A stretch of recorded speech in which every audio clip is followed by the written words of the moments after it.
Vamos a hablar de la psicología social como disciplina y una manera de ubicarla es distinguirla de la psicología por un lado y de la sociología por el otro. La psicología es una disciplina que ha alcanzado una alta especificidad en todo lo relativo al individuo, a la psiquis humana, a síntomas, situaciones de sufrimiento y modos diferentes de abordarla, de disminuir esa o eliminar esa fuente de sufrimiento. La sociología, por otro lado, se ocupa de la macroestructura social. Cuando nosotros vemos, por ejemplo, un informe sociológico, vemos que habla, por ejemplo, del adolescente del conurbano de 16 a 18 años, que tiene tales características, trabaja, tiene primaria o secundario incompleto, o sea, es un adolescente que no es nadie y son todos los adolescentes o un promedio de los adolescentes. La psicología social en ese sentido estaría como entre la psicología y la sociología, ya que permite la individuación, o sea, permite la percepción singular de cada integrante, pero estos integrantes son de una trama vincular, están en condición social, podríamos decir. Por eso el grupo es el ámbito privilegiado de la psicología social, porque es un ámbito que permite identificar a cada uno en su verticalidad, diría Enrique Pichon-Rivière, pero al mismo tiempo pueden constituir una unidad representada, digamos, internamente, al cual se pertenece o al cual es posible pertenecer, que es el grupo. Por lo cual, el ámbito de la psicología social donde se investiga, se teoriza, se indaga y se opera es en las tramas vinculares, es en el vínculo, aquello que ocurre entre las personas, en la comunicación humana, en los vínculos. Las primeras teorizaciones acerca de la psicología social comienzan con las teorizaciones de las ciencias sociales en general, a mediados del siglo XIX. Allí ya la revolución industrial ha tenido sus primeras crisis, con lo cual la presencia de las masas obreras surgen como una presencia inquietante, porque no son masas organizadas.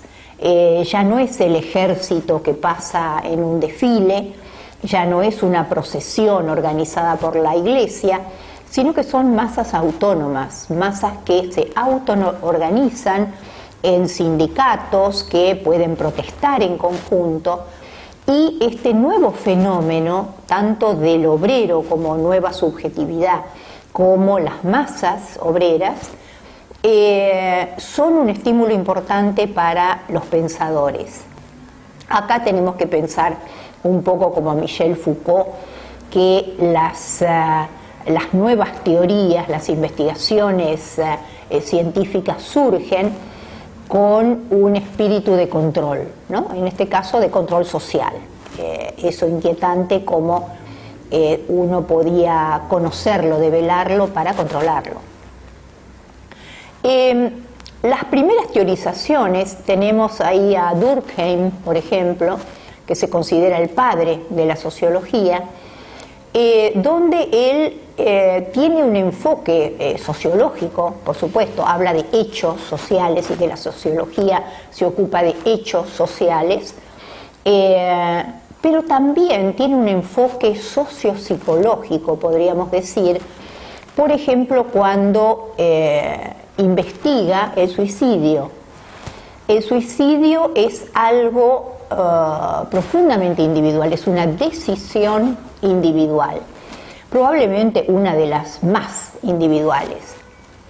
Pero lo que plantea Durkheim es que si uno analiza las estadísticas donde el suicidio, la tasa de suicidio se eleva o desciende, es posible ligarla a hechos sociales, o sea, situaciones de crisis económicas, situaciones de anomia, de disgregación, digamos, de valores, situaciones de posguerra, son circunstancias que elevan la tasa del suicidio.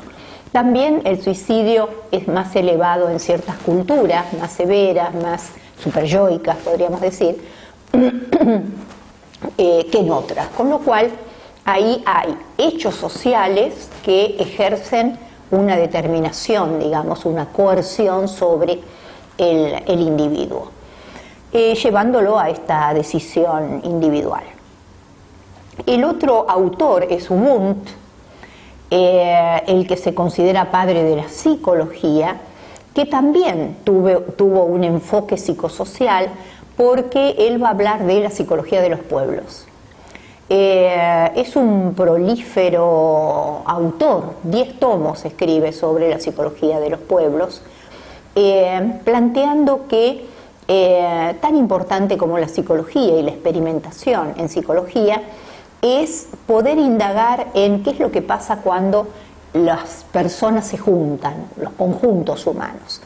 Y ahí rescata los productos, digamos, de estos conjuntos humanos, que serían el lenguaje, las leyendas, los mitos, los rituales.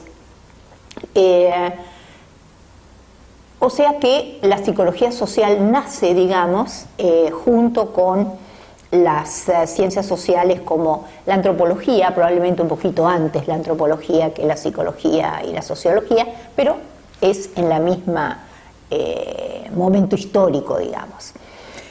Hubo que esperar al siglo XX para que empezaran las primeras experiencias grupales y casi 100 años para que estas indagaciones sobre los grupos se volvieran más sistemáticas, donde hubiera un deseo explícito, digamos, una búsqueda explícita de indagar y teorizar sobre ellos.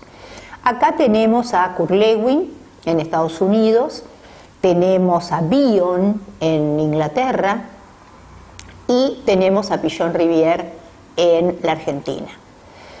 Enrique Pichon-Rivière, si bien consideramos que es un autor profundamente argentino y latinoamericano, nació en Ginebra, en Suiza, y emigró con los padres a los 3 años a la Argentina. El gobierno argentino cedía tierras a las familias extranjeras y en este caso cedió varias hectáreas en el Chaco, a la familia Pichon-Rivière en el Chaco. El proyecto del padre de Enrique era plantar algodón. Ellos pertenecían a una burguesía industrial del sur de Francia, de Lyon, con lo cual tenían industrias textiles. Y el proyecto era tener la materia prima, el algodón, para enviar a sus fábricas en Francia. Son padres cultos, admiradores de los poetas malditos como Rimbaud, Baudelaire, muy afines o muy asiduos concurrentes de conciertos, óperas, obras teatrales. O sea que el contraste entre esta vida burguesa y culta en el sur de Francia tiene que haber sido muy contrastante con esta vida campesina y sobre todo en el Chaco, ¿no? En 1910 tiene que haber sido bastante inhóspita para esta familia.